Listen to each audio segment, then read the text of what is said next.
انسان حیران ہوتا ہے کہ یہ جتنے سوشل میڈیا پر کام کرنے والے، یہ ٹک ٹاک بنانے والے، ان کا کام یہ ہوتا ہے کہ ایسی چیزوں کو، کھانے پینے والی چیزیں اور ضرورت سامان اور ایسا سامان جو انسان کی ضرورت ہے، ان کو توڑ کر، ان کو ضائع کر کے لوگوں کے سامنے پیش کیا جاتا ہے۔ ایسے کھانوں کے ساتھ وہ حشر کیا جاتا ہے، کھانے پینے والی چیزوں کے ساتھ وہ معاملات کیے جاتے ہیں، ان کو بے دردی کے ساتھ ایسے ضائع کیا جاتا ہے کہ جب غریب بندہ وہ دیکھتا ہے تو اس کے دل میں خیال آتا ہے کاش کہ یہ چیز مجھے مل جاتی، کم از کم ایک وقت کی بھوک تو میری کم ہوتی۔ آپ دیکھیں کہ لوگوں نے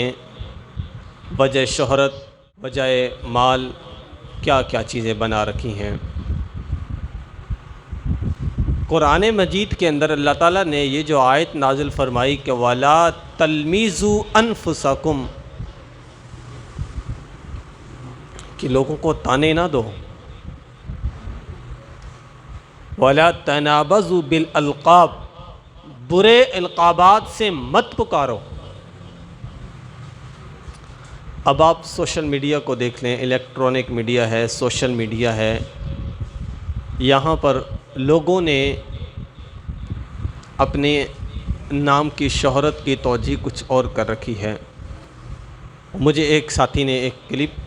بھیجا کسی کا، جو کہ ٹک ٹاک کے اوپر اور ایسے ہی دوسرے پلیٹ فارم جو ہیں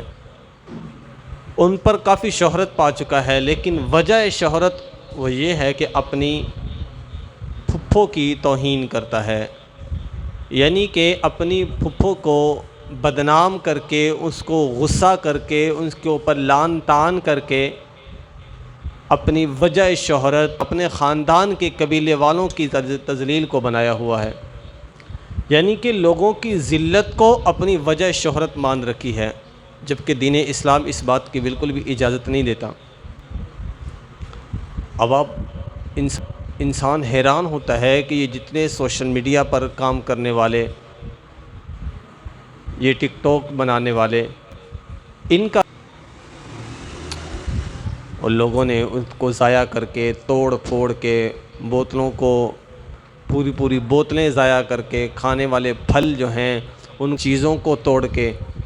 لوگوں کے سامنے پیش کرتے ہیں۔ بھئی آپ قرآن دیکھیں، اللہ رب العزت نے یہ فرمایا لَإِن شَكَرْتُمْ لَأَزِيدَنَّكُمْ وَلَإِن كَفَرْتُمْ إِنَّ عَذَابِي لَشَدِيدٌ، شکر گزار بنو گے، اللہ تعالیٰ نعمت کو زیادہ کر دیں گے، ناشکری کرو گے پہلی نعمت کو بھی چھین لیں گے۔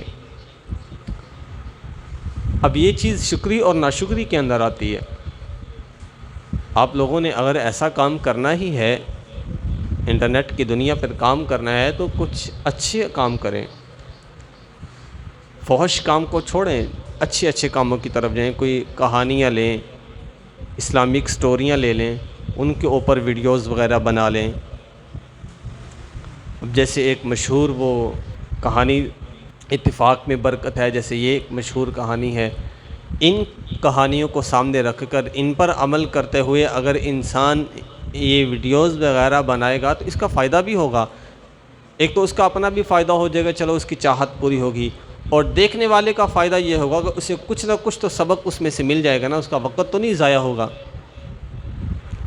جو بندہ اپنا قیمتی وقت آپ کو دے رہا ہے، حق بنتا ہے آپ کا کہ آپ اس کے وقت کو ضائع نہیں کریں، اس وقت کا اس سے فائدہ ہو، کل قیامت کے دن آپ سے سوال نہ کیا جائے کہ آپ کی وجہ سے فلاں بندے کو یہ گناہ کے اندر مبتلا ہوا۔ اگر کوئی ایسی چیز آپ نے اپلوڈ کی، ایسی چیز آپ نے لوگوں کو دکھائی جس کے سننے سے خود بھی اس کو بھی گناہ ملتا تھا، تو اس میں آپ بھی برابر کے گناہ کے شریک ہوں گے۔